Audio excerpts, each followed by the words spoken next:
All right. Hi, folks, and welcome to this week's Inside Laravel, starting on time in the right time zone. Um, I believe everyone can hear my mic. Hopefully, it's not too loud. I finally, I think, got my setup right here to always prefer my actual mic rather than my AirPods. So please let me know if you can't hear me or if it doesn't sound great, and I will make changes accordingly. So this is now the fifth or sixth, I think maybe fifth, Inside Laravel. So thank you for joining me. Probably should mention who I am. I'm Davey Shafik, PHP core contributor. Been doing PHP for 25 years or so. Kind of just been around the community and the project for a very long time. I am a principal-ish engineer. So, done a lot of stuff, worked at a lot of places. And I have spent the last 6 years or so using Laravel, the last 4 years using it for my job. And as part of that, we deployed to Google Cloud. And I spent a lot of time sort of wrangling the framework to work in a non-preferred cloud provider using their tools, things like Google PubSub, Google Cloud Task. And so just spent a lot of time inside of Laravel figuring out exactly what all of the systems did so that I could write drivers or whatever to make it work for our needs. So in this series so far, we have covered the request lifecycle. That was the first sort of pilot episode. Moved on to the service container. We talked about configuration, how that all works, and managers, so how the manager pattern is actually used. We spent some time in queues and jobs. We didn't really spend much on the bus, so we'll probably come back to that at some point. That may happen today. We'll see kind of where today's episode lands. And today we're going to focus on events and listeners, broadcasting and notifications. And those are all kind of tied together. So, and also kind of sit on top of the queues stuff a bit. So, that might be where we end up getting into the bus and such anyways. So things I want to talk about today are event discovery, broadcasting, how that all works, and how the notifications work, particularly how they interact with the queue. We did also cover a couple weeks ago the scheduler, so that's the command line scheduler. So we will not be covering that next week, which would have been the plan. Instead, we're going to move on to sessions, and I suspect maybe migrations. I'm not really sure. Sessions doesn't feel like an entire 2-hour thing. We will cover things like how the Flash works and all that kind of stuff, but I suspect that's a fairly short topic. So we'll figure out what gets tied into that. Maybe it's Blade, because Eloquent and migrations fit well together. Having said that, we only have a few more episodes left after this. So if there's anything that you would like to hear more about, other than those things I mentioned, there's error handling. But we're sort of running low on topics to dive into. So that is kind of the plan for today and the next few weeks. I think other than that, we will just dive in. Please just leave your suggestions in the chat or contact me on my socials. Yeah, that's basically it. One last thing, if you are in the U.S. and you haven't taken your turkey out yet, now would be the time to do it. Well, not right now, because hopefully you're watching this. But maybe when we take a break a little bit later, you can go and do that. Yeah, let's dive in. So I think we're going to continue on the same pattern that we've had essentially since the beginning, which is we will start from the place where you would normally interact with the feature. So in this case, we're going to be looking at dispatching an event, and then we will dig into how that actually works. And we'll see where we go from there. All right, so let's open up our app service provider. We've kind of just been sticking stuff in here because it's a fairly easy place to do that. I'm going to get rid of kind of everything that exists in here, and let's talk about dispatching events. So I think there are two primary ways that I've used events, at least as far as dispatching goes.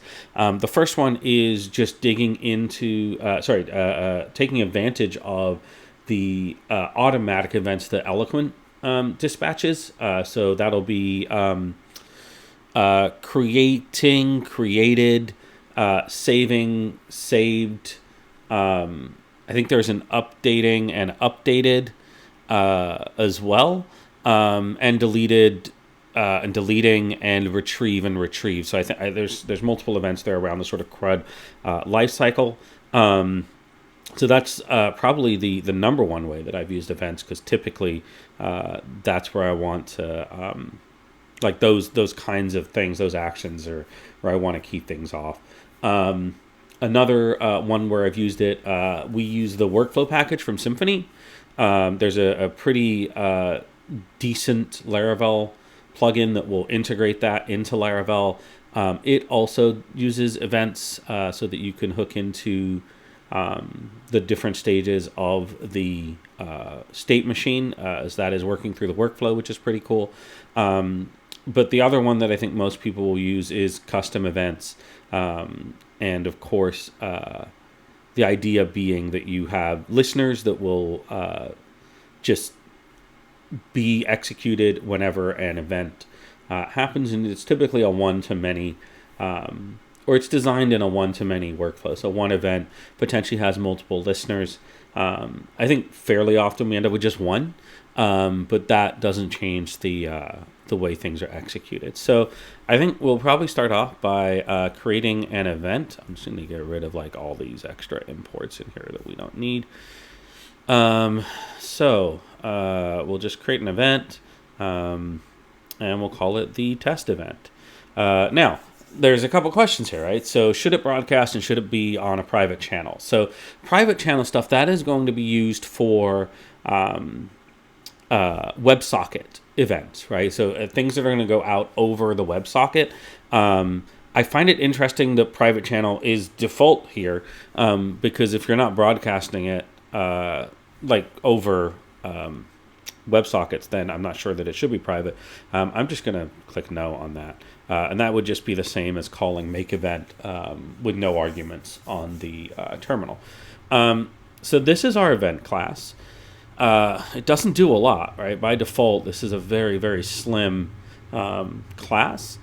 And essentially, this is a value object, right? So for the most part, as far as you're concerned, the event just exists to hold the details, like data around what that event is. Now, often that is a model that is the representation of the database record that was in some way created or modified or deleted. But it could be absolutely anything. And those will come in as constructor args to the event. And then it uses this dispatchable trait. So I think we will dig into that momentarily. Let's just go ahead and dispatch this event. So there are, I think, two ways really that you can dispatch an event. You can use the event facade, and you can, I believe you can pass in, so we could do either new test event, right, and pass in the arguments here, if there were any, or we can do the class name. And I think that we can pass in the payload. So if we did have arguments, those would be in here. I'm not sure what the halt command is, parameter is. So we will take a look at that later. So that's the first way that you can dispatch an event. The other way is using that dispatchable trait. It provides the ability to dispatch. And of course, the arguments in here would be whatever your constructor arguments are. Now, I think it's interesting. I don't think I saw. Yeah. So I think one of the reasons that you would prefer the second syntax over the first is that this actually has a couple of nice helpers. Dispatch if and dispatch unless. Those don't exist on the event facade. I'm not entirely sure why. They absolutely could, I'm pretty sure. But dispatch if will only dispatch if the conditions are met, and then dispatch unless is the inverse of that. They will dispatch unless the conditions are matched. So just nice to have. It just stops you having to put some sort of logic around your dispatch. So I think we will start with the dispatch event.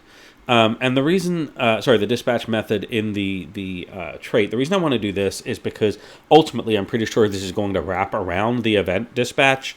Wherever that lands through the facade, we'll end up in the same place. And so we can kind of end up covering both by starting here.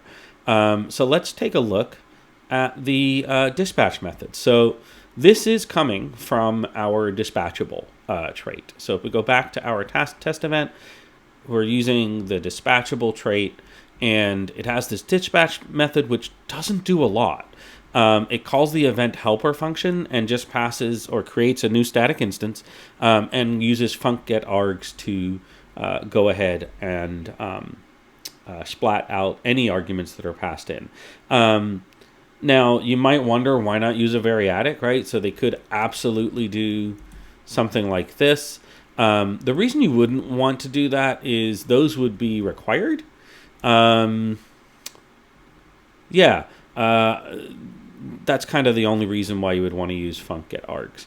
I find it curious. Why is this grayed out? Method call is yeah. I mean, this is just PHP's overloading, right? So that kind of PHP storm, that is unhelpful. So yeah, let's take a look at this event function. Actually, real quick. So here's the dispatch if and dispatch unless. So they essentially just wrap it in an if or a not if. So nothing, exciting there. So let's jump into event. There isn't a broadcast here as well. So we will take a look at that. I suspect that also gets wrapped up inside of here if the event is broadcastable. So yeah, let's jump into our event function. This is just a helper, and it is basically wrapping the events, whatever that is in the service container, and calling dispatch on it. So let's take a look at the dispatch function here, and we are in our dispatcher. Now, we looked at a class called Dispatcher last week for the jobs, for the queue stuff. This should be reasonably similar, and I don't think it'll be as complex. There's no... there can be serialization, I think, of content if it is going onto a queue to be dispatched, but that should happen in the queue at that point. So I don't expect any of that to happen here. Let's take a look. So we can dispatch an event, which is a string or an object. So that is another thing. So the string doesn't have to be a class name, I don't believe. I think it can be anything. So in this case, we are always dispatching an instance of the class. But when we do dispatch here, we could dispatch something like model updated, right? And that's just like a named event. We could listen for that. I do believe in that case, though, you must register that in your event service provider. There is no way that it could do automatic linking because there is no class that it can parse to get the arguments.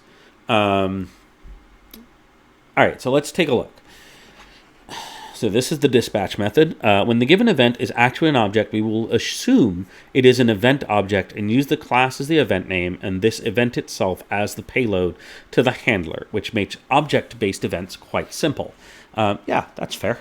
So what are we doing here? We're destructuring an array. So That is an interesting way of doing this. So ultimately, they are creating an array with isObject event, which is going to set this isEvent object to true or false. And then they are splatting the parse event and payload function. So this array would ultimately end up with three or more, could be more, values, the second and third of which will get destructured into event and payload. So parse and event payload is going to return, parse event and payload, sorry, is going to return an array. So let's dig into that.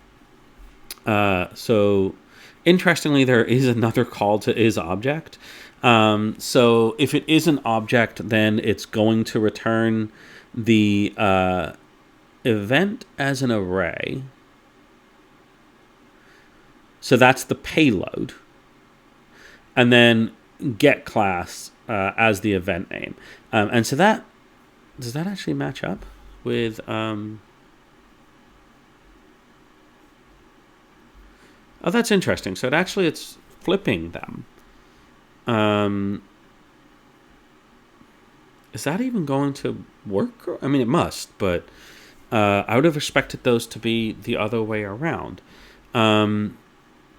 Does this create array keys that match the variable name? Let me just check that. Function foo return dollar payload equals foo dollar event equals bar return dollar payload dollar event equals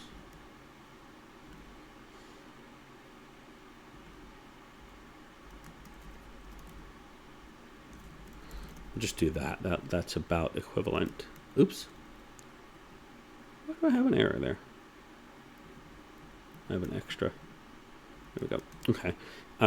So now if I do, I guess just call foo, right? It didn't do anything. Interesting.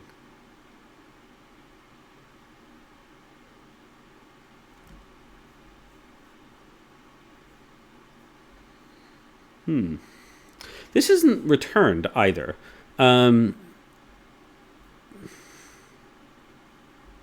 So it gets swapped again here. So yeah, it's fine. Okay. So whatever the payload is, whether it is the class or it is, the object or a string, it will ultimately get wrapped in an array. This function, if I remember correctly, it will... Yeah. And you see this in collections as well. It's quite nice. If the value being passed in is the type that we want to get back out, it will not wrap it again. It won't create a nested array. You can see that right here. So if it is an array, just return it. Otherwise, wrap it. So that's kind of a nice way of doing that. And you see that, as I say, with collections as well. And it's a nice way to switch collections. So if you call collection like a custom collection wrap on a non-custom collection, it will just switch it to be the custom type. All right, so we return the event and the wrapped payload. What that means is is that this could probably just be that. But I suspect that's not, that's very intentional. So, all right, so parse and event payload will just return the event and the payload. So I think that's pretty simple. If the event is not intended to be dispatched unless the current database transaction is successful, we'll register a callback. So there is an interface that you can implement that you should dispatch after commit. This should be empty, yeah. That will make it so that it does not dispatch until after the commit.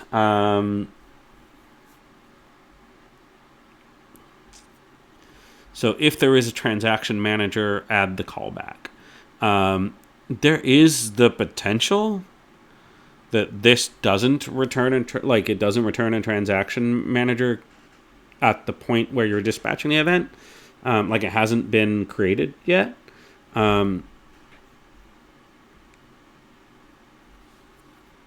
It probably just creates a new instance, though. I'm not. I don't expect it to. Yeah, so it'll just make it if it doesn't have it. So that's not an issue. That's great. Let's go back to where we were here. And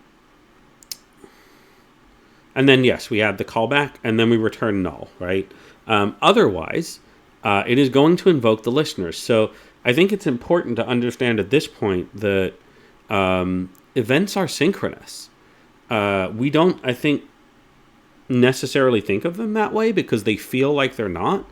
And I believe, as you can see here, they're not always. But unless you are intending to have all your events handled by jobs, it's entirely possible that you're unintentionally adding a whole bunch of synchronous work to your events. So be mindful of that, right? So invoke listeners takes the event, the payload, and again this halt. I want to dig into that. If a response is returned from the listener and event halting is enabled, we will just return the response and not call the rest of the event listeners. Otherwise, we will add the response to the response list. Okay, that is interesting. So on the first not null response, it will just return. So be mindful of that. All right, so let's go into should broadcast.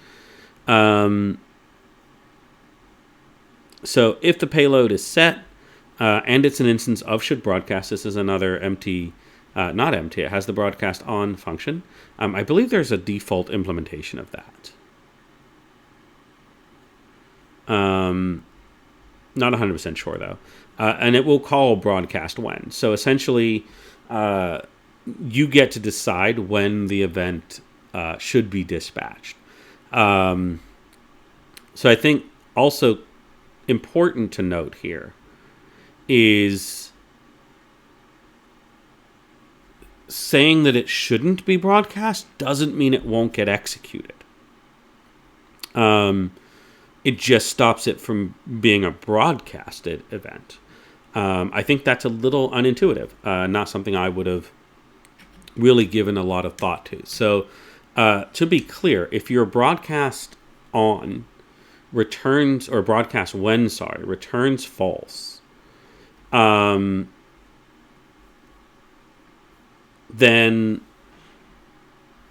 it will still execute. It will just execute synchronously.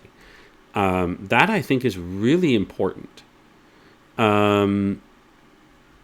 So let's actually look into that, because I was thinking it was the broadcast on method, but it is not. So broadcast when just checks to see if broadcast when exists on the event. Otherwise, it will be true. So defaults to true. And if it isn't a event object, then it obviously won't have the instance of, and this will never be called. Okay, so if it is, we'll come back to this broadcast event. I want to quickly go through the listeners first. All right, so we create an empty array of responses, and then we get the listeners. So let's look into that. So it's going to merge two arrays. The first one is prepare listeners, which we'll dig into, and the wildcard listeners. So let's take a quick look at the docs here, because I think it would be nice to just quickly refresh wildcards. So yeah, you can listen to named events with a wildcard. I don't believe you probably can do it on a class. We'll find out. But yeah, you can listen to wildcards. So if you want to listen to every event around a certain topic, that's a great way to do that. And so this is where that's going to come into play. So yeah, let's take a look into prepare listeners. So we've got this event name. Let's just double check what that is real quick. It's just the event. You see that right here. So I accidentally closed that. Invoke listeners. Get listeners. Okay. So prepare listeners. Create an empty array, and then we look into this listeners. So nice use of the null coalesce there. Basically, if there are no listeners for this event, it will just be an empty array, and this for each will not execute at all. We'll just return an empty array, which is great. Otherwise, it's going to call make listener. I want to figure out where this array is populated. That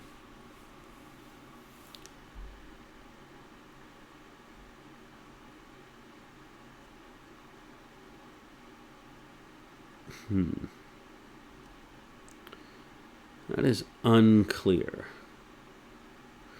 And we used to have the event service provider. Here it is. And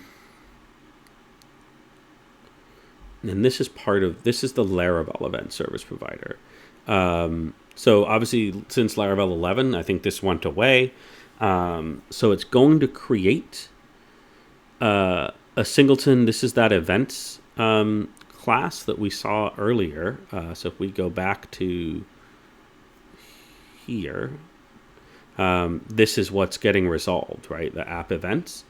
And it is going to return a dispatcher, set the queue resolver, so that's for when we want to dispatch to the queue, and also set the transaction manager resolver. So that definitely will always be in place when we call the dispatcher. It's still unclear where the listeners are called. So let's see if we can figure out here.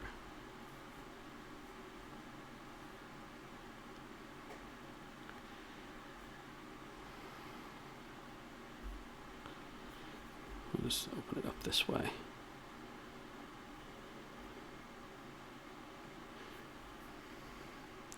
So when we subscribe to an event, it would be there, but I want to know how we do the automatic. Maybe here.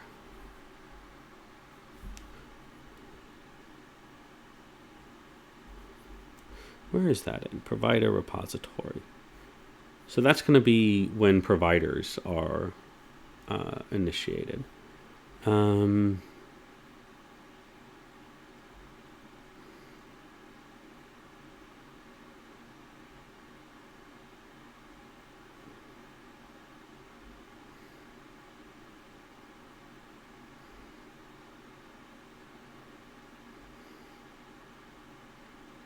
Lots of sort of internal listeners here.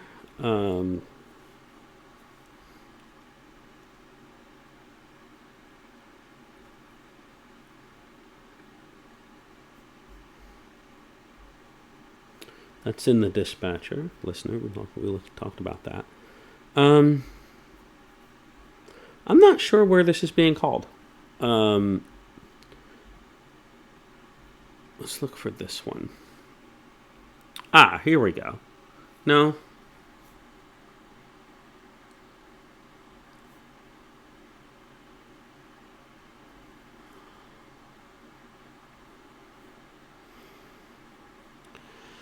I would have expected it to be inside the bootstrapping stuff, but this is actually just the bootstrap events, bootstrapping and bootstrapped.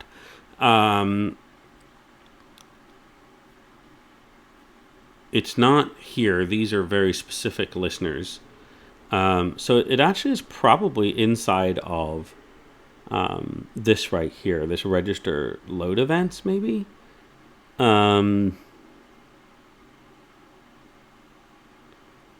Nowhere else makes a lot of sense.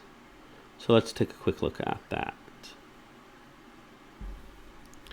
Register the load events for the given provider.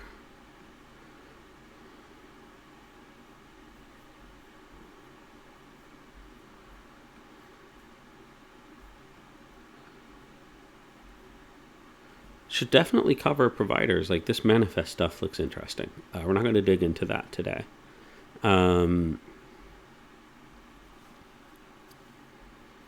Events to load the providers for each of the events that it has requested. No, I don't think that's it. Let's take another look at the docs right now. Let's see. So defining events.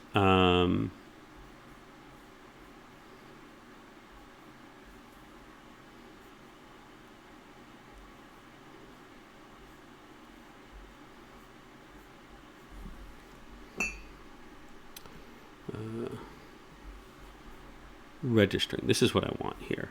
By default, Laravel will automatically find and register event listeners by scanning your application's listener directory.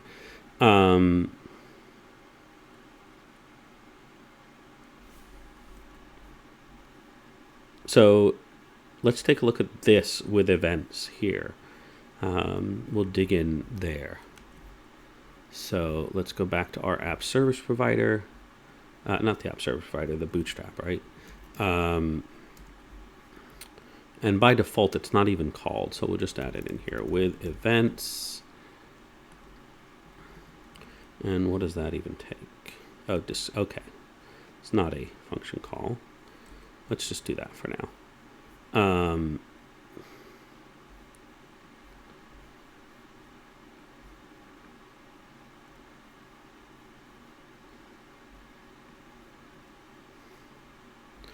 So this is the app service provider. I suspect that if we follow this down here,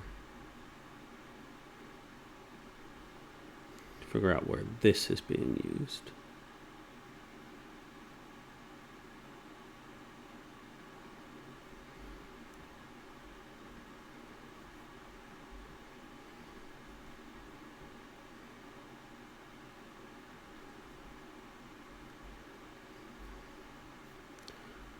So this is the event service provider.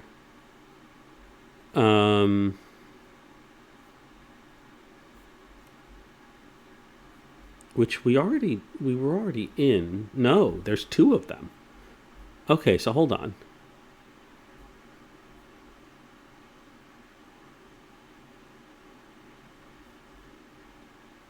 This is the provider for the events, like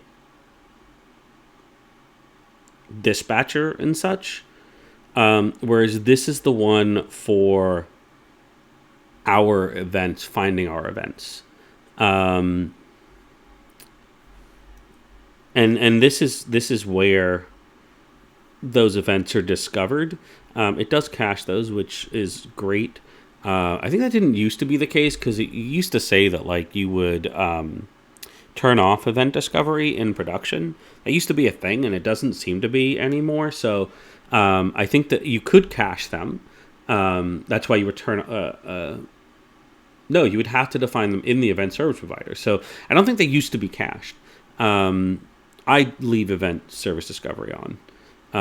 So let's see, where does get events? So this is just in the register, specifically in the booting section of that. So yeah, when it boots this event service provider here, is when it will find all of your events. And you can see here's the subscribers.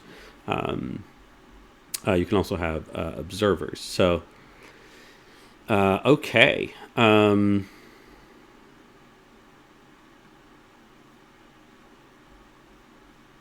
So that's where that is coming from. So let's go back to our dispatcher now. And we need to go back quite a bit here.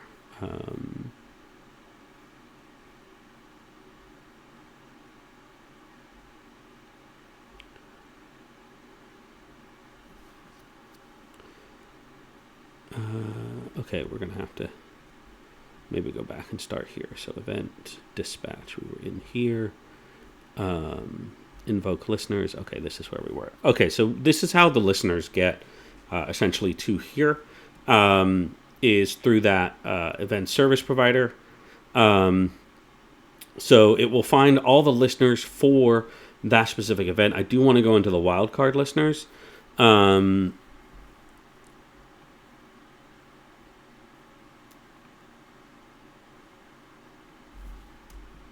Surely that's just an equals, right? Oh, no, it's a pattern. Determine if a given string matches a given pattern. I did not know that. I would have assumed that was unequal based on the name.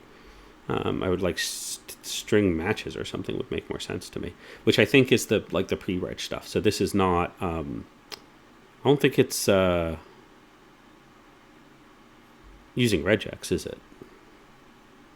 Oh, it is using regex ultimately. Okay. But yeah, it replaces the star with a dot star. So, okay. So that's essentially what's happening. Is they're going through all of the wildcards, and checking if they match the event name. So that presumably does mean that it could be class name as well. So if you wanted to have a class that had multiple methods on it that were listeners for different events, you could listen to a bunch of those. Sorry, the methods are events? That doesn't seem like a thing. No, I don't think that this makes sense outside of the context of just like named events. And then I think regardless of whether it is this prepare listeners or the get wildcard listeners, we end up with this make listener function. So what does this do? If it's a string, it creates a class. If it's an array...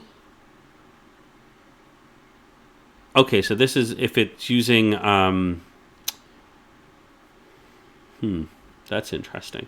So if it's using the array notation for object method, class method, it will work there. Otherwise, so if it's not a string and it's not an array, then presumably, according to this, it's going to be a closure. So it'll create a new closure with the payload, with the listener, and yeah, it's just going to call that closure. So that is for closure-based listeners. Okay. I do wish, I don't think that, I think Laravel doesn't do a great job of expanding closure to callable. I think that PHP itself struggles with it a little bit, in that some things that are callables aren't, like is callable doesn't work on them, I believe. But yeah, I think it would be, I mean, I don't actually see a reason why this has to be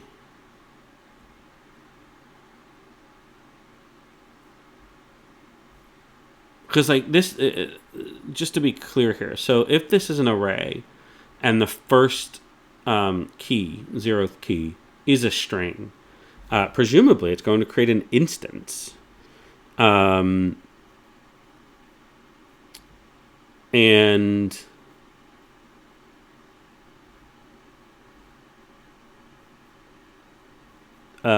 you may not, like, there's no way to pass in to do a static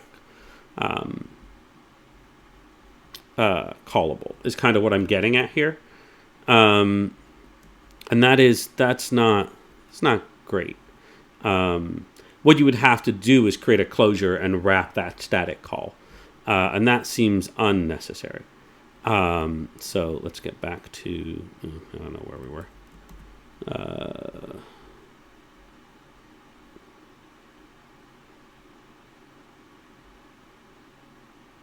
here. Yeah. Okay, so ultimately what's going to be returned is a closure regardless. That is the listener now, right? So this is what's going to be executed. And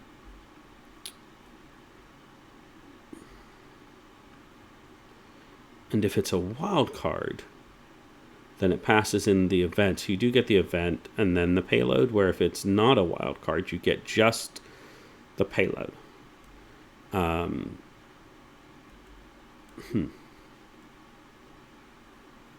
Okay. All right, so we've gone into this make listener. And again, that's called in the get wildcard listeners or the prepare listeners. So regardless of which type, the only thing that changes is that it is passing in true for the wildcard ones. Okay, so let's go to here. Yes. And then it checks to see if it is a class name, does not auto-load it, and add interface listener. So if the class exists, see what this does. If class implements event name as interface. Okay, so this is a list of all the interfaces. If is set, oh, okay. So you can have listeners that are using interfaces rather than concrete implementations. That is actually pretty cool. And again, we're going through like prepare listeners and such. I did not know that was a thing. All right, cool. So we're going to get all of those listeners, and then we are going to execute it. So as I said, these are synchronous. They are inline. So if halt is true, and we did not get a null, if not null, right, then we just return. I've never used event halting, to be honest. That feels flaky. I'm not a fan of behavior that feels non-deterministic. It's really fall through, right? The idea being that you try one thing, and if that works, then you early execute. Otherwise, you try the next thing. I'd much rather, especially like it's hard to parallelize that. So typically, what I would do is have some sort of check at the beginning of execution, and if and this is where like Laravel's bus comes into play with chainable and such. You can check if the batch has already been canceled and not execute.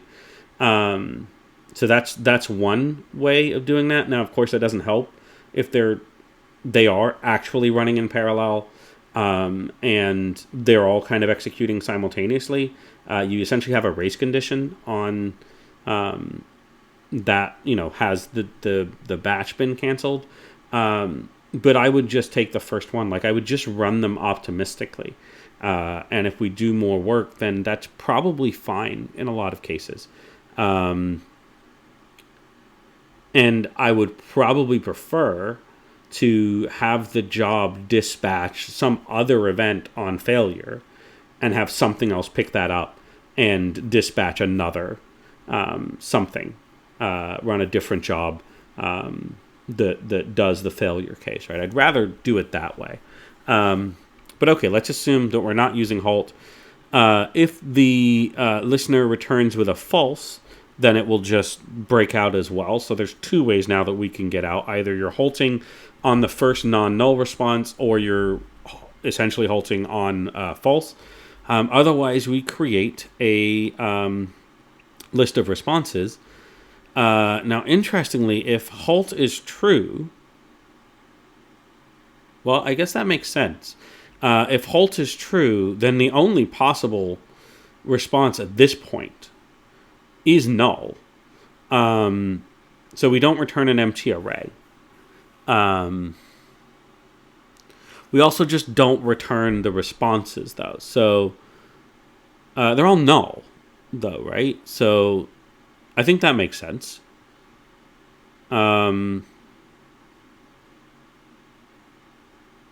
Yeah, that totally makes sense. All right, so that is the invocation of the listeners. Um, and was this here where we had it? Yeah, this is in dispatch. There was another use of that. I'm kind of curious what that one was. Still in dispatch. Oh, right. Yeah, this is the after transaction.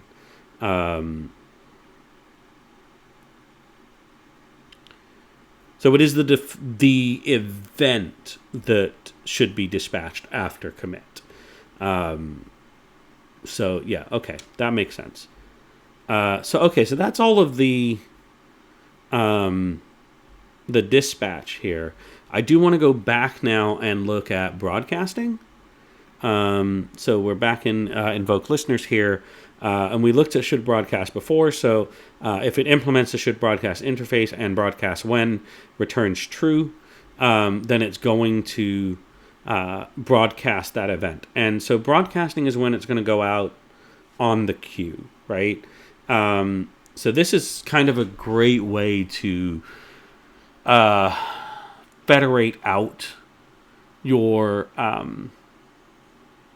listeners, sending it to PubSub or 0MQ, maybe even like MQTT, or obviously the other kind of queue providers. If you don't want to do federation, you can do one-to-one as well with something like an SQS. You can obviously do that with PubSub as well by having just a single listener. But yeah, this is where this would come into play. So it's going to make an instance of the broadcast factory and then dump that on the queue. So let's take a look at the broadcast factory.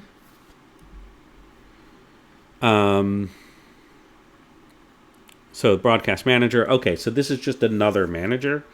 And that makes sense that it's going to have some sort of driver behind the broadcasting. And then it's going to call queue, which is this function here. So yeah, I've actually had to use this before. So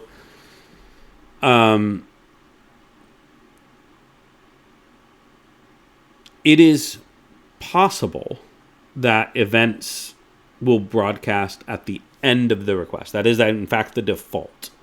However, if you want them to dispatch immediately, which means that if your application like fatal errors, they'll still get dispatched, which is nice.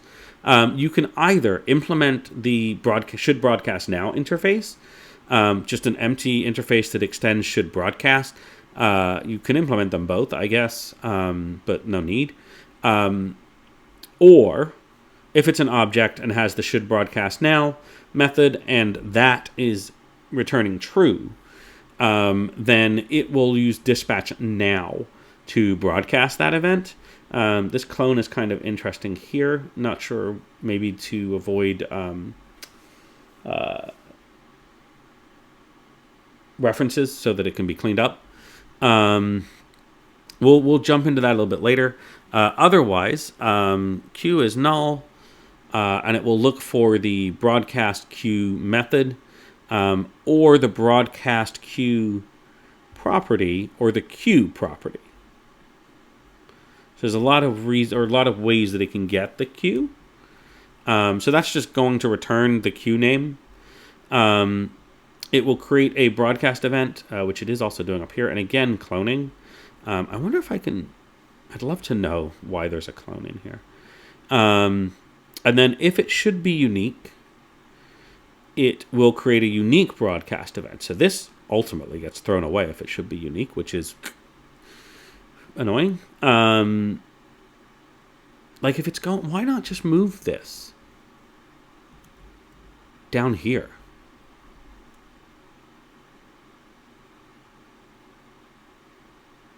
I guess ultimately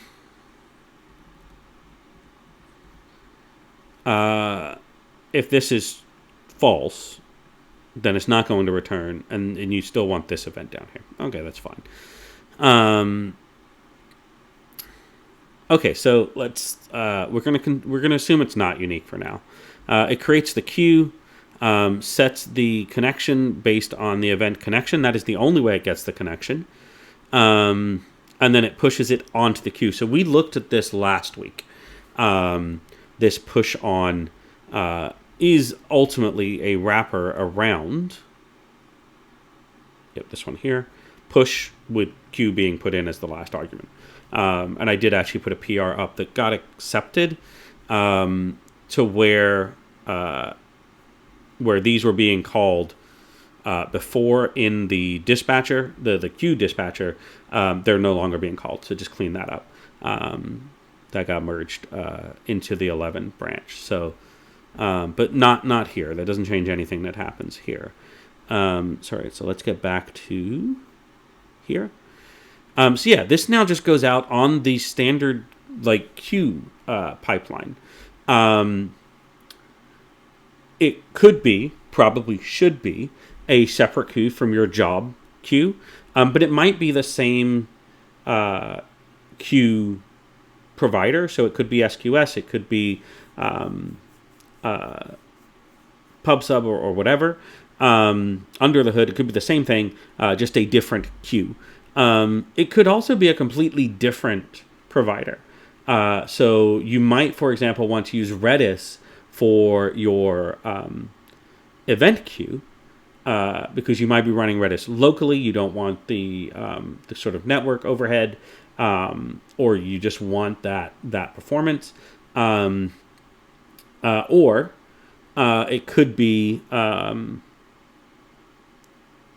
just different instances. It could have different retries and such like that based on the type of infrastructure. So, I think that is a really cool feature that is available. Another option would be to use the array driver and sort of use that by default. What that allows you to do is build around everything should be built to broadcast. And then if you want to then make it asynchronous, you can just change the connection just change the connection. So that might be a good way to build sort of simply. And it also means that locally, when you're doing local dev, it's certainly a lot easier to use the queue driver than it is to use the like Redis or something, right? Yes, it makes things synchronous, but you don't really care about performance in that case. The only downside I can see to that is that you're obviously still running in the context of the original request. So something like authentication might still be there, and you might think in your listener that you have authenticated users, but you actually don't if it gets dispatched to an SQS and then into a worker. Now, I think, if I'm not mistaken, there's like a built-in worker for these. I'm actually not 100% sure. Let's dig into that. Like what worker is listening to this queue. Let's take a look at the docs real quick and see if there's something in here.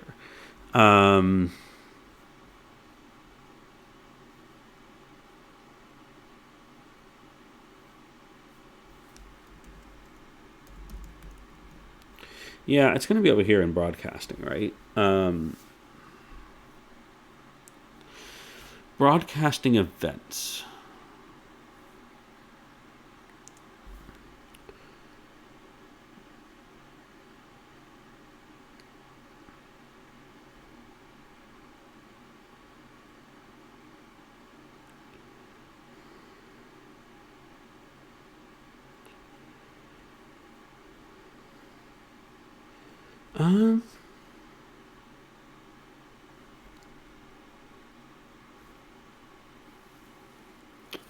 Yeah, I mean, if you're broadcasting via pusher or some sort of WebSocket, then that doesn't need a worker, right? The WebSocket client is effectively the worker.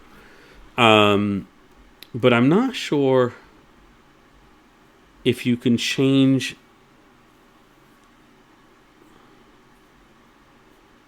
the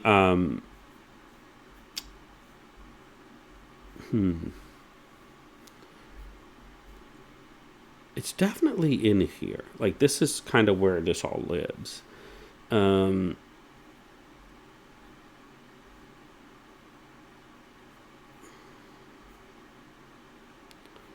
Like, this is where notifications happen.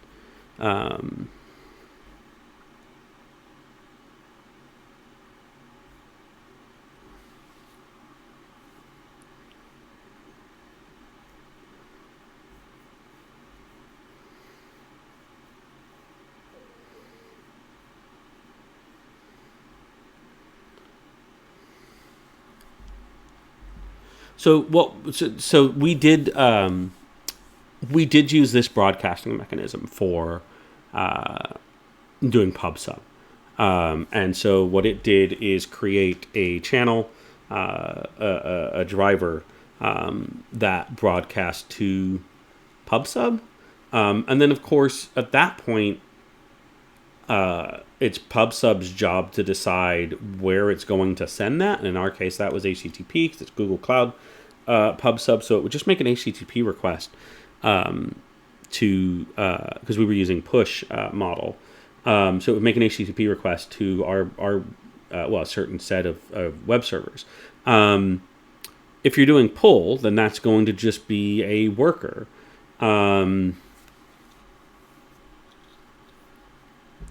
So I think that these will just look like jobs ultimately. And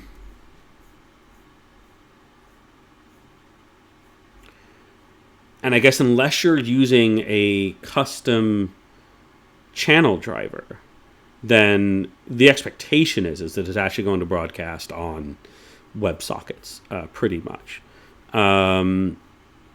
Let us see if there is a list of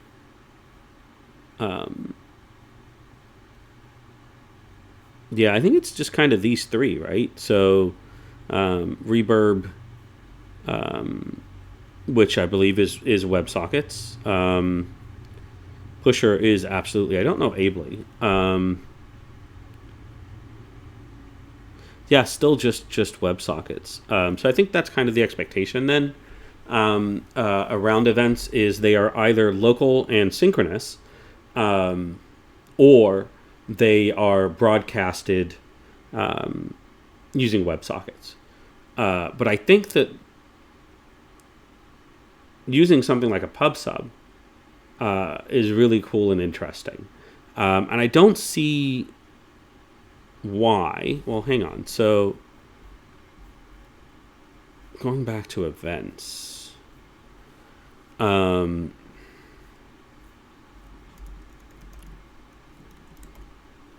want to see because there was the broadcast on, right? It's a new broadcast event.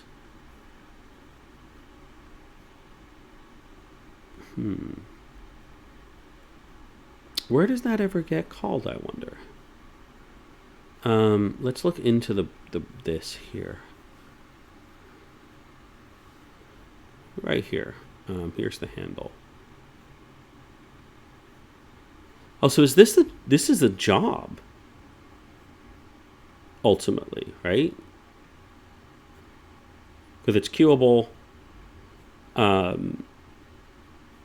mean, it says handle the queue job. That is this.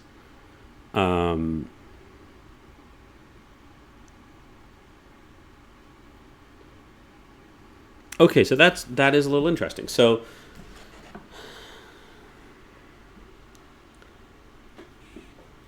is this always running synchronously?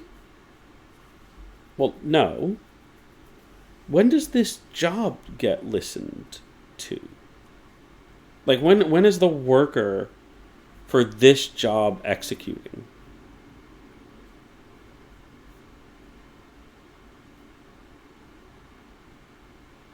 As far as I know, there's no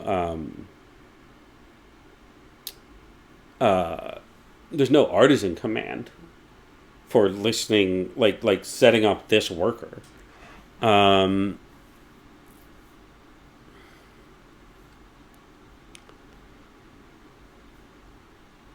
is this always executed? No, it's just passing it on the connection. All right, let's take a look at the documentation around, because there was definitely some stuff there. Um, Queued event listeners. Here we go. So you configure your queue and start a queue worker on your server. Yeah. Okay, so how do you start the queue worker? Let's see. Sale artisan grep queue. Queue work. All right, but that's the standard, like, um,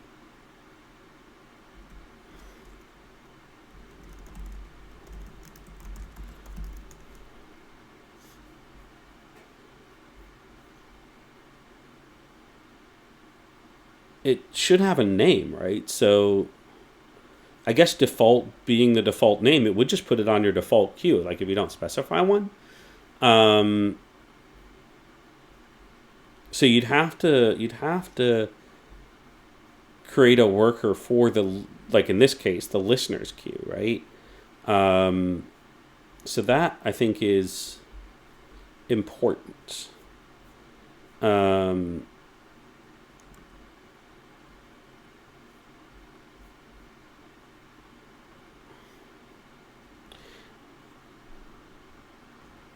if I'm not mistaken, though, the default is to listen to all queues. And maybe that's just what most people do. Um, I think it's very important to understand that if you are going to do broadcasting, so if you're going to use WebSockets, for example, the messages are not sent to the WebSocket directly from the application, right? They're put onto the queue, which runs a job, which will then push it to Pusher or wherever your WebSocket stuff lives. And every one of those events then is fighting for resources with the rest of your jobs. So I would absolutely recommend that you always specify a queue. Um, and I think at scale, I think pretty much we always do this anyways. Um, like commonly you want to have different numbers of worker threads based on the type of job. You're going to right size that for the kind of workload that it is.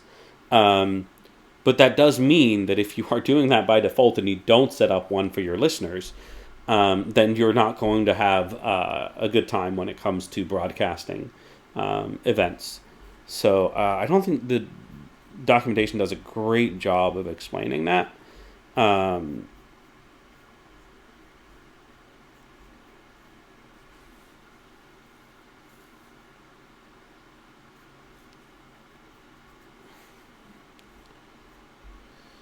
yeah, I'm also not sure that it should queue by default. Um,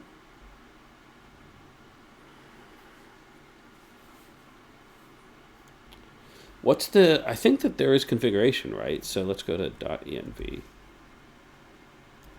Um,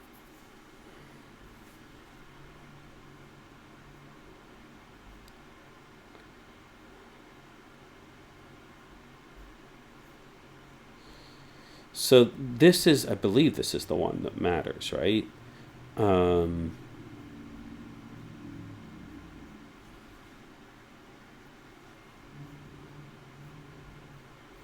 find that interesting is that like the default here is that it's going to broadcast. Like that is the default. Um, is that it should queue. It says that here. Um, And I don't think that should be the case. Um,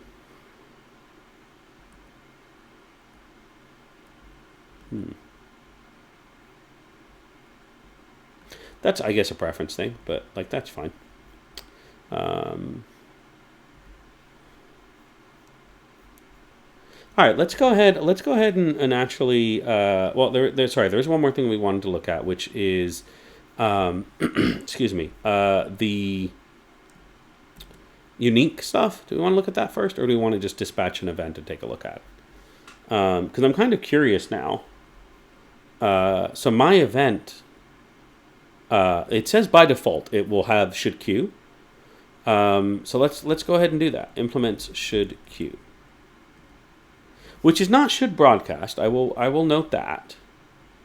So hang on, what is the difference then?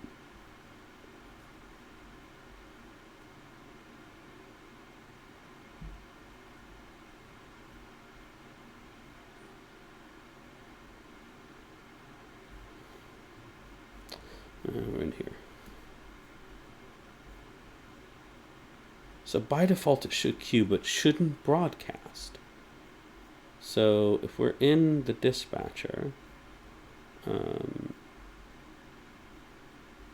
here, invoke listeners, right? So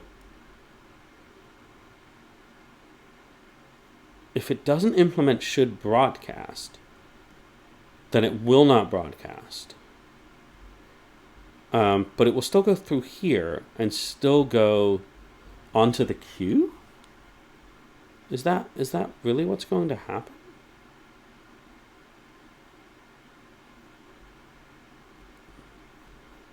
I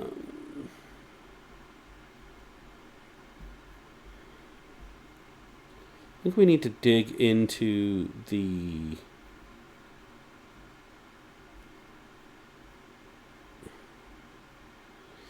we didn't really look into this, did we? So this is creating the callable.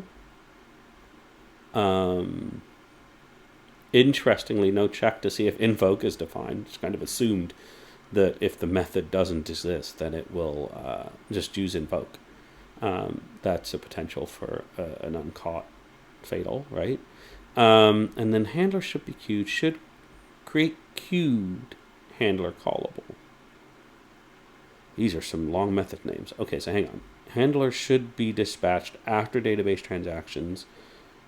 True. Create callback for listener running after commits. Otherwise, just return this listener, which it's going to create an instance of the class. Otherwise, it's going to create. So let's dig into this a little bit.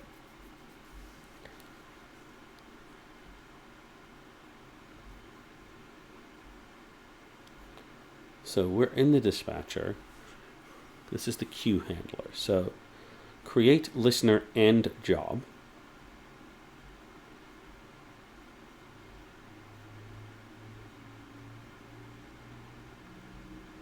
Create an instance of the queued listener, which just kind of puts stuff in there. Here's that handle method.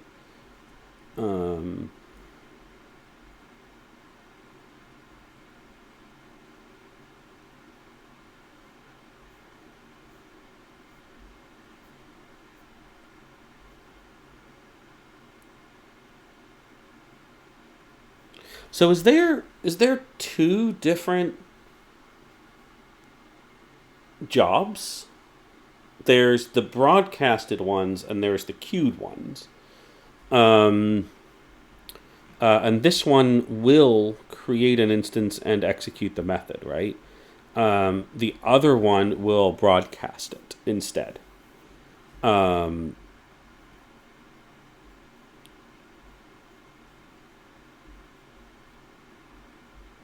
And could be delayed. Okay. And by default, it goes through this?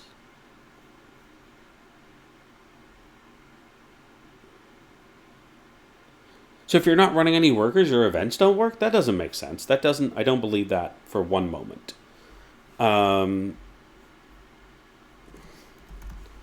if we look at, the default. All right, let's just evoke our event. So again, we've implemented should queue. That means it should go into the queue. So let us. I guess that's all we need. So we're going to shell in, and then I need to do PHP ID config equals server name equals localhost PHP artisan tink. This should execute. Yeah, here we go. Okay, cool. Let's dig in then. So we're just going to get that dispatcher class. Okay, so we know what's happening here. I don't think there's any confusion about that. I'm going to dig in and just put in a break. So we'll run through to that. Okay, so is it an object? Sorry, there we go. Yes, it is an object. And it's going to parse the payload, which I don't think there should be any, but let's take a look at these values. So is it an object? Yes. And then we have the event, which is the class name, and the payload, which is the instance of said class. Okay. So if it is an event object, which is true, and it should dispatch after commit, which is not true, it will do that. Otherwise, we're going to invoke the listeners. We don't have broadcast, so it's not going to go into that. And then we don't have any listeners either. So actually, it's going to do nothing at this point. So we're going to have to set up a listener. So let's do that next. And presumably, it'll just return the empty array. I'm just going to confirm that because halt is not true. There's no real way to do that. Yeah, it's just all returns all the way down. Okay. Okay, so that... how many times are you going to call that now? Lots of times. Okay, oh, right, because there's all the other events and stuff that get dispatched. Okay, so that's fine, but we need to quit this, and let's add a listener. So PHP artisan make listener test listener. I think I can specify the event, right?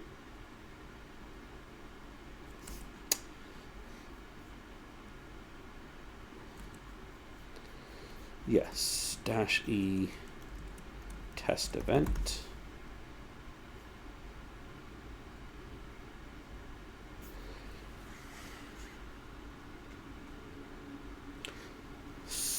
Oh, should I? I think I put should queue on that, but it should be on the listener, not on the event, right?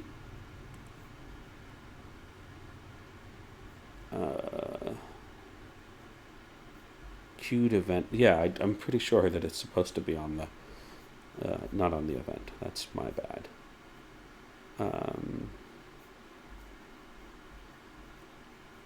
Okay, so sorry. Let's go back to our test event. Let's get rid of that because that's not a thing. Okay, so events should be broadcastable. Listeners should be queuable. That's the way of thinking about this. Am I right about that? Oop, did not mean to.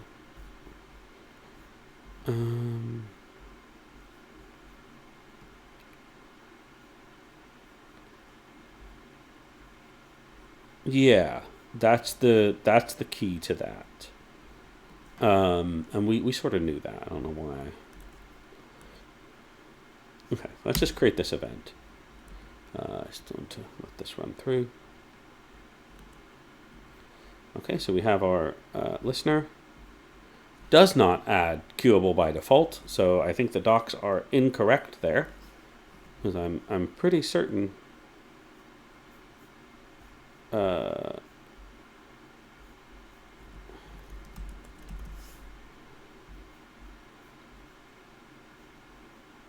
Yeah. So that's incorrect. That's fine. I'm going to go ahead and... it does include the interface, though. I remember that. Do I also have to add this, though? I don't think we care about that. Well, so just what that even has it. Oh, that's going to be for the, like, setting the... yeah, doing all of this stuff, which... yeah. We don't want to... I don't think we should have that. Okay. So here's our event listener, and it is listening. I'm just going to put, like, this in here so that we have something happening in our event. Make that a string. Okay. And now let's execute again. So we'll call that. We'll hit play. I'm going to skip to the invoke listeners. And then this should get us an array of 1, right? So we should be able to run this. Oh, none. Okay. Why did it not find our listener? I actually wonder if it's because of the app bootstrap, because I added this. Let's try that again. Oops.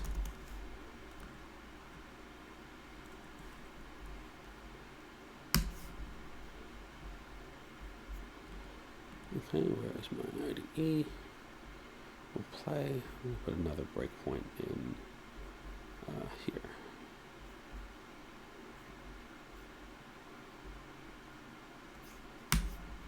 Still 0. Do listeners not get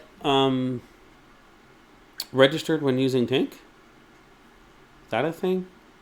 It's entirely possible. I actually don't know if I have event discovery turned on either. I think it's the default, though.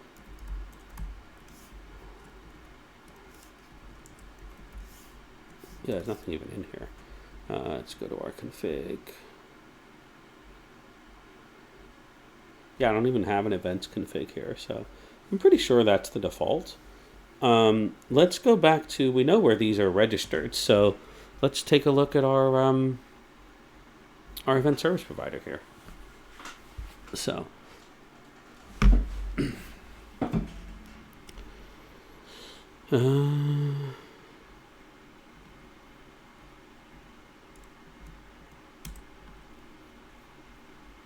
oh, this may be too late.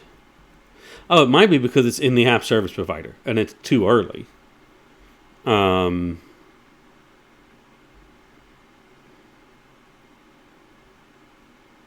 Yeah, we haven't gotten our event yet. Okay, we need to, let's just dispatch that event inside of Tinker. That's a better option, right? So let's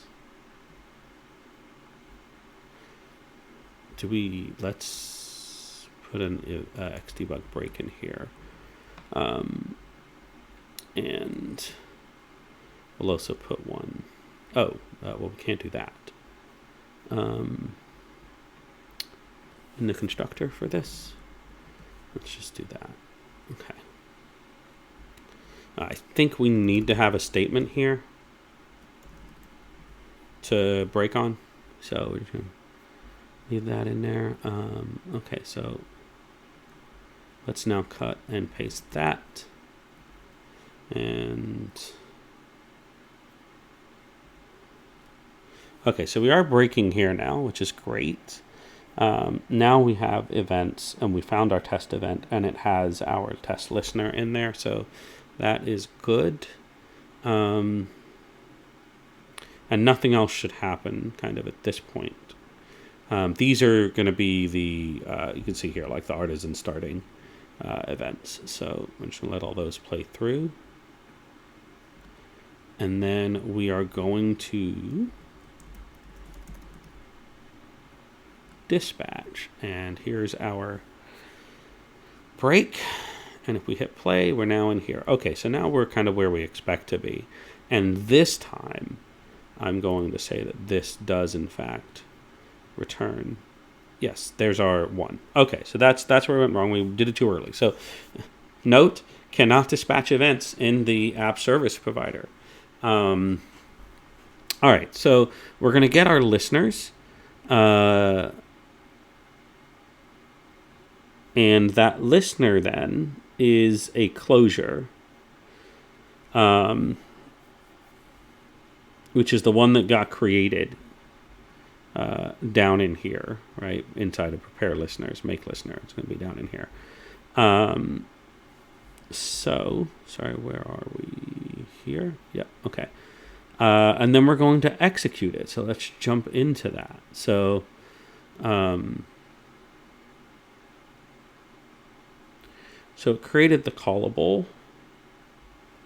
Where is that variable? I don't see it. Oh, here. Bright blue. Okay, so that's the... If we dig into that, it's going to execute, right? So let's jump in. So that's going to get executed like right away? Is that... see, now we're creating the queue. If handler wants to be queued, which is if it implements should queue, which we do. So yes, it returns. So, oh wait, I thought it was the interface. Sorry, let's go back up to...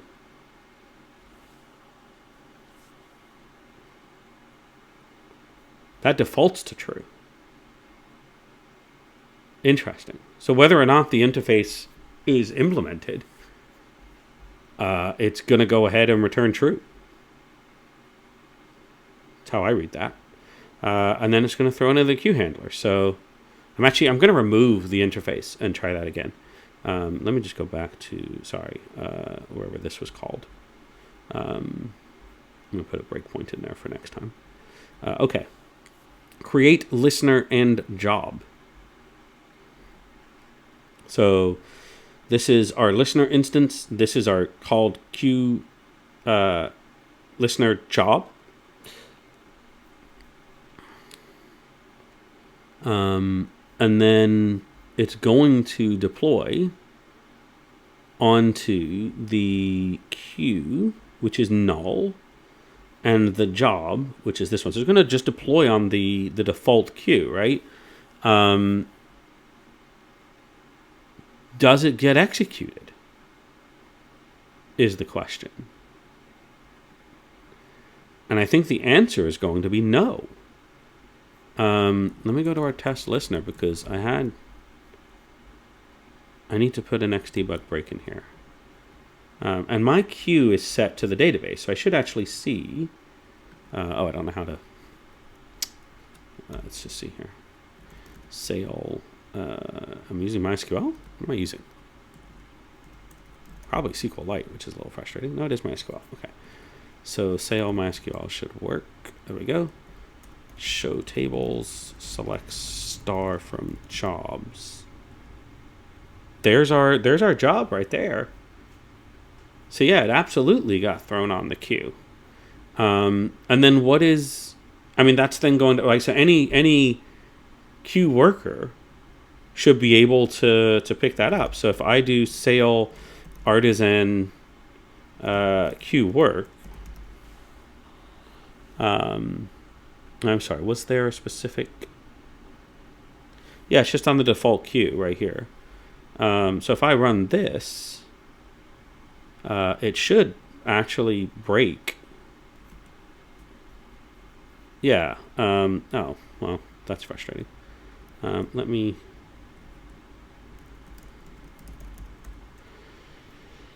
server name equals localhost. Oh, did I? No?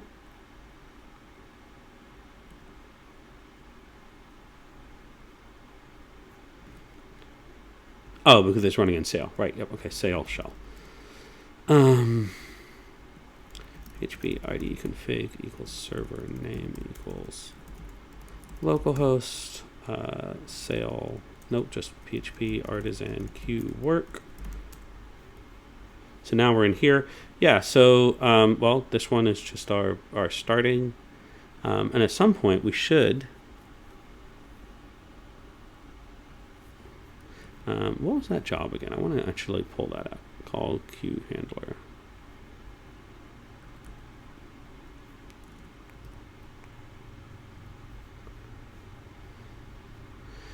So there should be a handle function in here, right?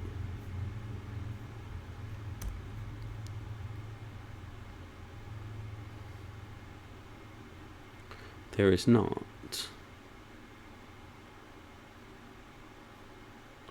Why is there not? Is this the right class? Illuminate queue. Oh, it's calling call. Okay, yeah, so that's this here. So we're going to put a breakpoint there as well, or maybe there. Okay, so let's just hit play. We're going to keep hitting this one, so I'm going to get rid of that because we're not dispatching anymore.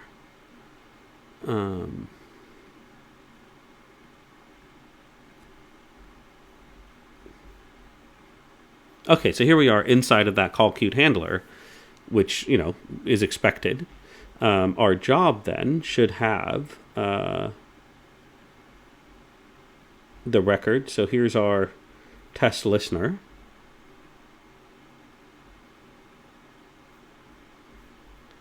And yeah, it's going to dispatch that job and execute it. There's our handle call.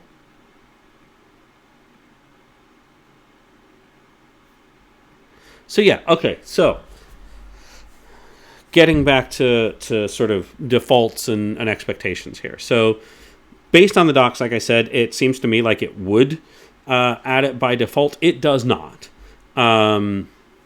It does actually say here, listeners generated commands already have this interface imported, so you can use it immediately. Okay, so that is, I guess, clear enough. I misread that.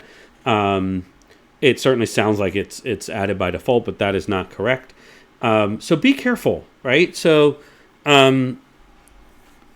if you do not want every single event running asynchronously through your queue, don't add should queue. I think that's, pretty clear.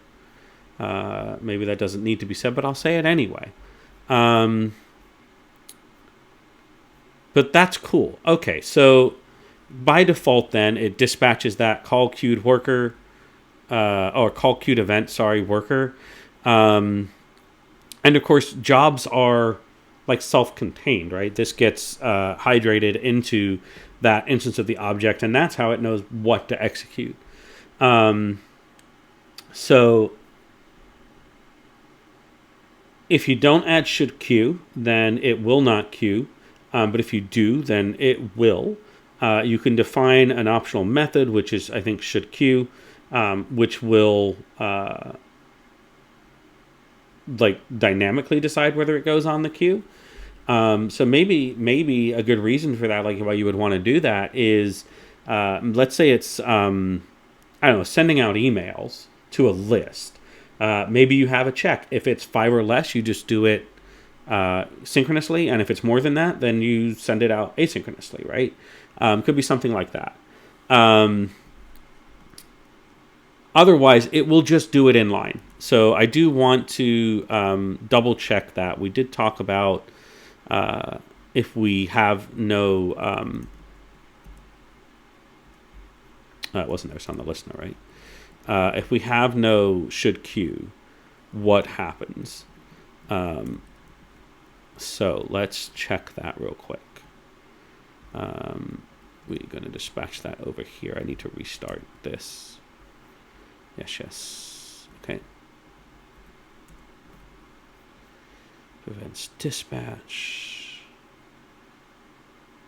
It just got executed. So it didn't send it out to the queue. That's, I think, totally expected.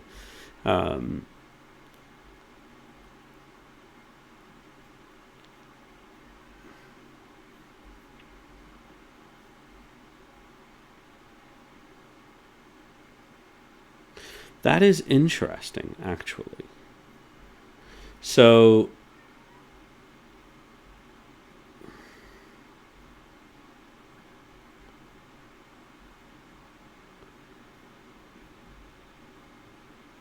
somewhere in here, I think it's in here. Yeah. So essentially, it either creates this sort of wrapped, dispatched version, or it's the actual thing that gets returned from the get listeners. So that's kind of where that all gets decided, which is actually pretty cool. It does mean that, like, if you have a mixture, they're all just going to work through that abstraction. So that is neat. All right, so yeah, it'll just call it directly as opposed to calling the this here. Yeah, this is what it'd be wrapped in, right? So it will either call the handle method, whatever it is, like the closure directly, the callable directly, or it will end up calling this, which will queue it. So that is neat. Quite like that. Okay. That is should queue. We can look at broadcasting, I guess. I'm actually kind of curious. Laravel broadcasting. I want to just see like what other drivers there are.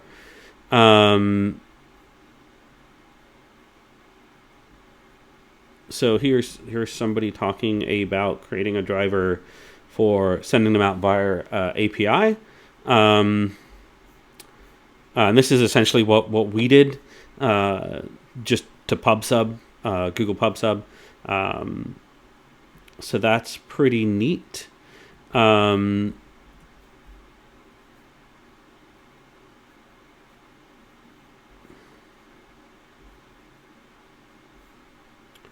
Yeah, I don't see a lot of sort of alternatives here. I think it would be great to have an official PubSub broadcaster. So, yeah, something to bear in mind. If you want to, as an example, do SQS or something like that, you absolutely can with events. You can have them broadcast out. And I guess you can do that in one of two ways. You can either set up the queue that it would go on, and then have a worker that would pick that up. But I think the caveat there is you don't own the job necessarily.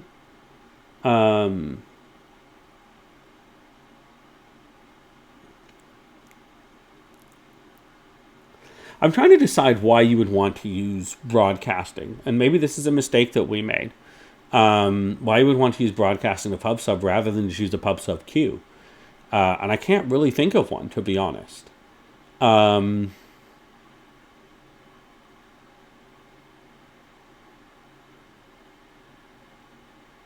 I don't really see a reason why you would do that. So, like in that blog post right here, where sorry, this one up here, you could have absolutely done this as a queue driver. There is no, as far as I remember, a HTTP queue driver, so maybe that's something that would be neat to have. But other than that, I don't really see a huge amount of value in that. So yeah, maybe broadcasting really is just WebSockets, and that's really all it should be. I think the value in there is that broadcasting has this concept of private and public, as well as notifications kind of being a slightly separate thing. But yeah, all right. So that is, I think, all we're going to cover for events. The other subjects we were going to cover today, I'm mindful that it is already 11:35. Let's go to our README. So we've done event discovery. We did find that. That was in the event service provider over here. We have talked and covered, I think, broadcasting to a good enough extent. We haven't covered notifications. So let's dive into that. That's probably the last thing here. So I guess there's broadcasted notifications, and then there are non-broadcasted notifications, right? So I'd love to kind of dig into why these differ from events. And I think really what that's going to come down to is they are targeted, right? An event is more sort of a code thing, whereas a notification is not to notify code, is to notify a system or an individual. So let's look into that. So yeah, we'll just make a notification. We'll quit that. Oh, okay. I'm sorry. Exit. PHP. Nope. Sale artisan make notification. Test notification. And we still have stuff over here listening. The event service provider. Let's get rid of that. We may put it back later, but that's fine. Let's just play that through. Okay. All right, so here's our notification.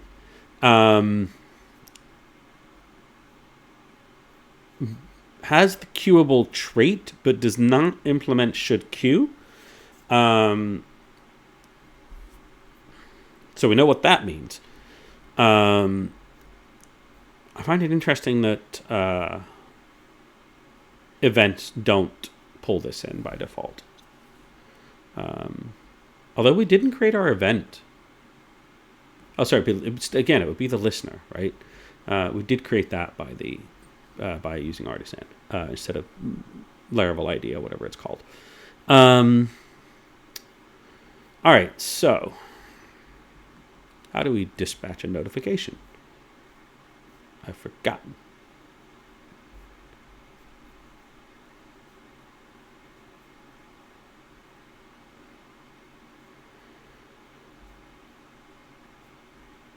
All right, so we use whatever to notify. So I think that's important, is that this is very tied to users. So we're going to have to maybe be a little bit more tricky around how we're going to actually dig into this. Go back to our app service provider, and this is probably not the best place to do it, but let's do... it doesn't really... Yeah, it does matter. So, user equals new user, whatever. And then $user notify here. New test notification, right? So that's our code. So let's dig into notify here.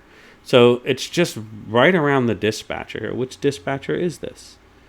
This is the interface, but it's the notifications dispatcher, which has two methods, send and send now. So this one is going to go on the queue if it's defined.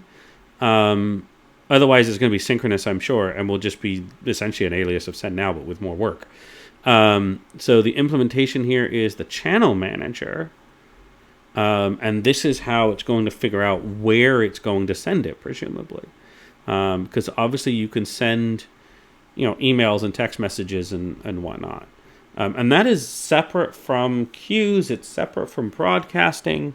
Although one of them could be the broadcast channel. So let's go back to our notify, and it's going to call send. Okay, so by default, then, if you call notify as opposed to notify now, it's going to use send. So what does that do? So channel notification. So new notification sender, send. And it is going to take this, so that being the channel manager. It is going to take an instance of the bus, the dispatcher, Again, this is probably the notification dispatcher. No, it's not. It's the event dispatcher. Interesting. Okay. And the locale. And then it's going to send... so wait, hang on. I want to go back to that a little bit. This and instance. So this is the... Where did that come in from? So wait, this is not a...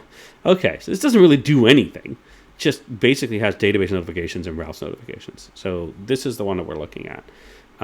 So ultimately then, this is the user object, right? And then instance is the thing that's being notified. Okay.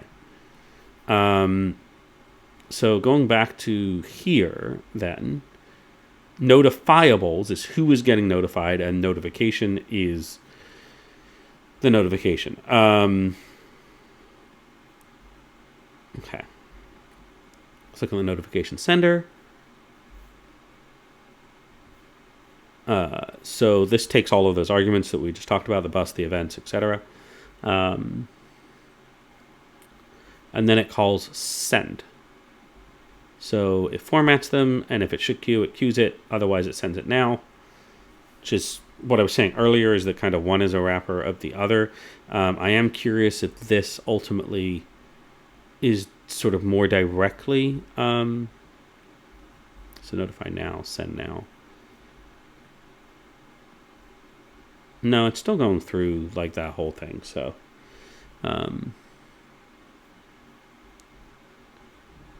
Oh, no, that's interesting. It's calling this twice?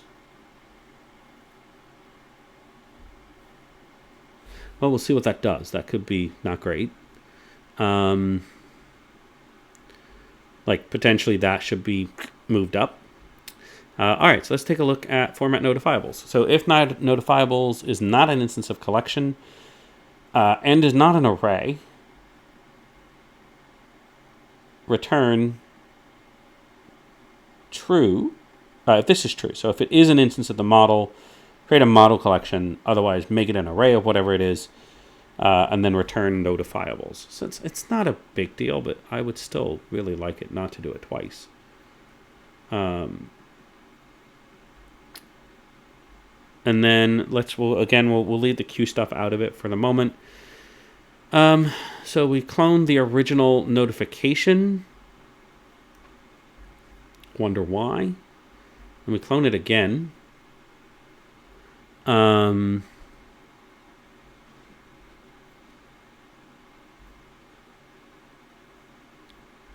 Again, I suspect like the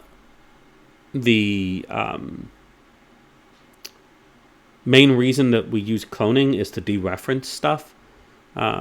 So, it is what it is. All right. So for each notifiable, so for, in this case, our model, there would only be one of those. If empty via channels equals channels, which is empty in this case, it'll call via on the notification. So inside of our test notification, here's our via, defaults to mail.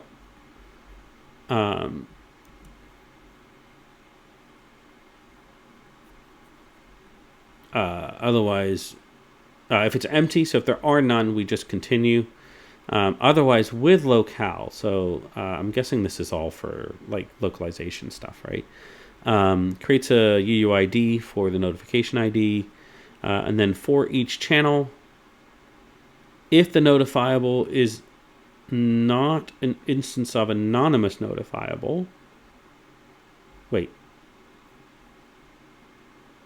is an instance and the database inverted, then it sends it. But it doesn't do anything if it's not? Like, what if it's not?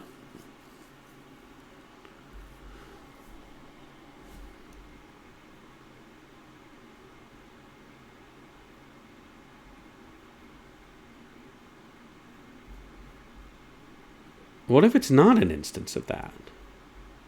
It doesn't do anything? So if this is false, then that would be fine.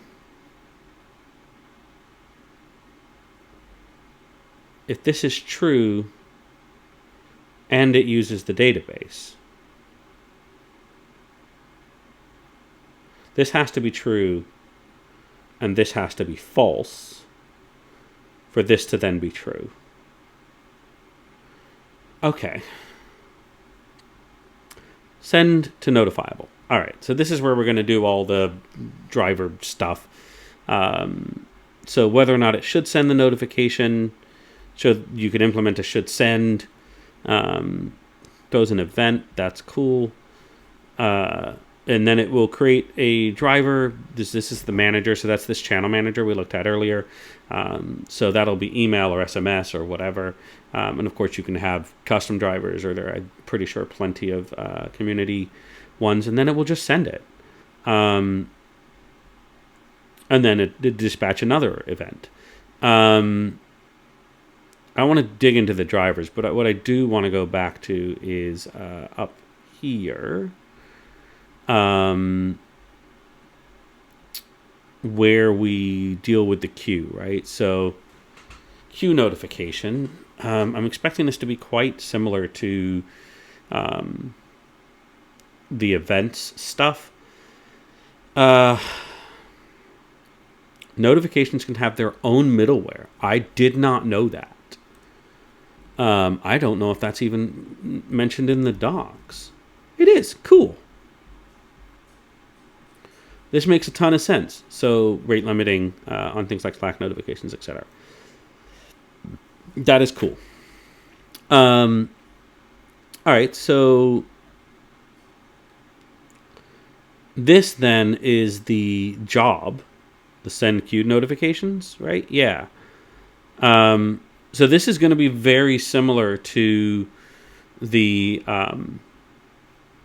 event one, right? So the called queued handler.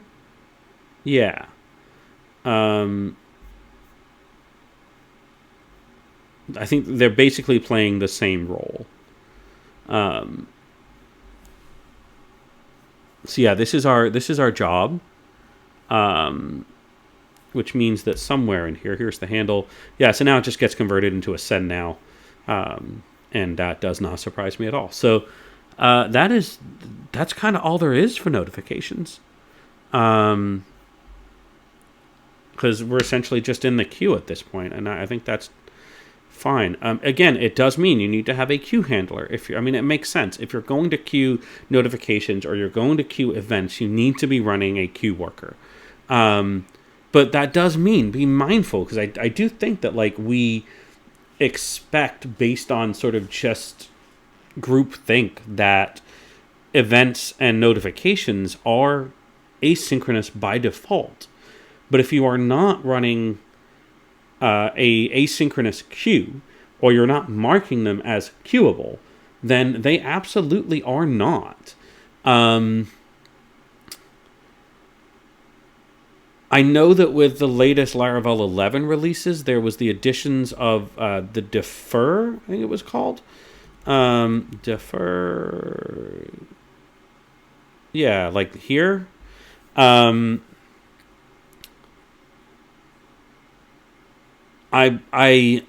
These still run synchronously. I think it would be interesting if they could also be run asynchronously. But realistically, at that point, you're just emitting a job and yeah. We kind of push more and more to the end of the request, right? So if you defer a notification that then gets queued, you're saving the amount of time it takes to queue it, right, during the request itself until after the response has been sent. That's all you're saving, which is not invalid, particularly when you're talking about remote queues like SQS or Google PubSub or something like that. Not Google PubSub, like Google Cloud Task. Those are not insignificant round trips. Those can be lengthy, API calls essentially. So makes total sense if you are queuing. Maybe you should always defer. Obviously, maybe these notifications should always be deferred. Either they are synchronous, in which case you don't want them to block the browser rendering. Maybe you do, but you probably don't. Or they're queued and you don't want the queuing to block the browser rendering. And of course, your queue can change over time. Maybe you're building a library, or maybe you're building, some sort of open source project where you want to implement notifications. But of course, it's going to be up to the person configuring and deploying that to decide what the queue actually is. And so, rather than sort of be optimistic about, hey, it's always going to be local, like or Redis or something like that. Maybe be a little more pessimistic and always defer your notifications. Beyond that, events, I think it's going to depend, right? Whether or not those need to run synchronously or asynchronously. But I don't think I would defer events. I do think that those probably... you typically want those to, I don't know. I have most often wanted those to be executed and the listeners to happen as soon as possible. But if you're basing it around database transactions and stuff anyways, maybe they're just happening at the end no matter what. So, it kind of depends. All right. Let's get back to our doc then. So we covered notifications. All right, so we are coming to the end of this stream. So a couple things, sort of housekeeping things I mentioned a little bit at the beginning. We have covered quite a lot over the last several weeks. We've covered the request lifecycle, service container configurations, managers. We've covered the queue. And we haven't still gotten to bus, but we've gotten to everything else here, queues and jobs.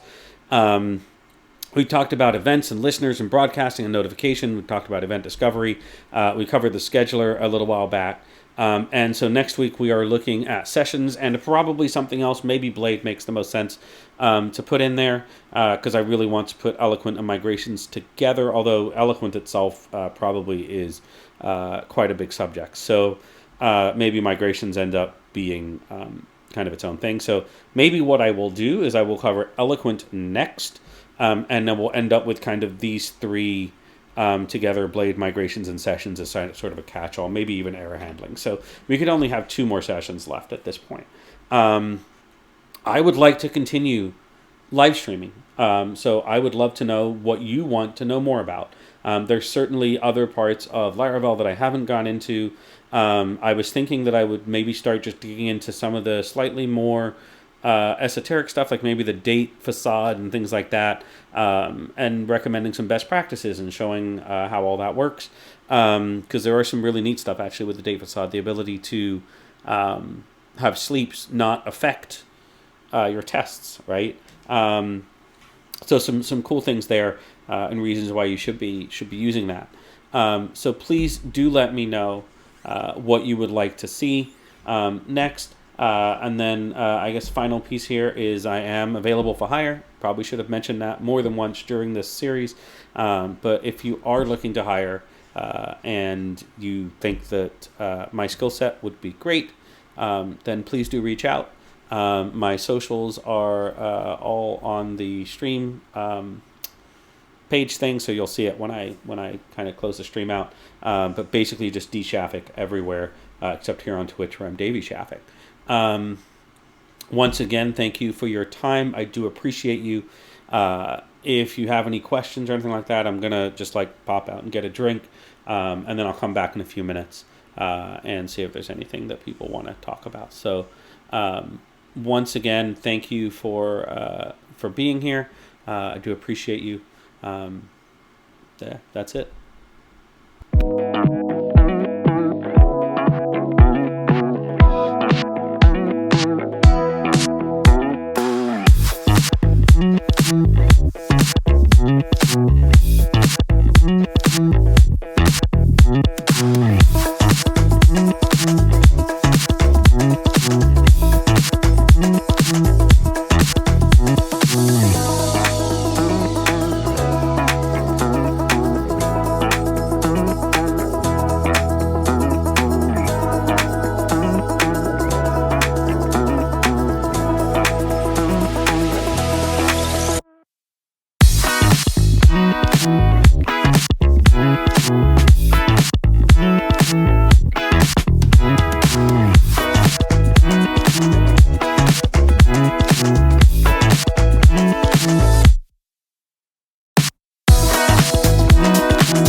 Well, no questions.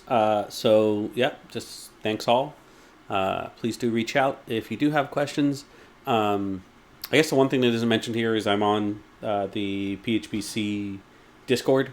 So that's a great place to reach out to me. But other than that, hope you all have a good week. If you're in the U.S., happy Thanksgiving. Again, don't forget to take your turkeys out. Should have done that probably yesterday. But if you haven't, now is better than later. Have a good week, y'all.